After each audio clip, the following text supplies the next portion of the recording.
Hello friends, இன்றைக்கி நம்ம ஒரு சூப்பரான ஒரு ரோஸ் மில்க் ஜெல்லி தான் பார்க்க போகிறோம். எப்படி பண்ணுறதுன்னு பார்க்கலாம் வாங்க. அதுக்கு பார்த்திங்கன்னா ஒரு பாத்திரத்தில் நம்ம அரை கிளாஸ் அளவு வாட்டர் போட்டுக்கலாம்.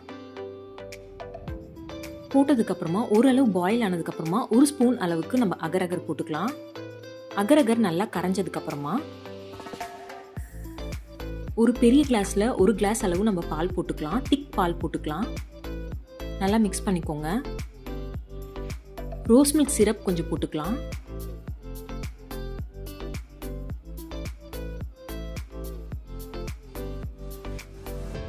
அரை கிளாஸ் அளவுக்கு நம்ம சுகர் போட்டுக்கலாம். உங்களுக்கு சுகர் எவ்வளோ வேணுமோ அதுக்கு தகுந்த மாதிரி போட்டு நல்லா மிக்ஸ் பண்ணிக்கோங்க.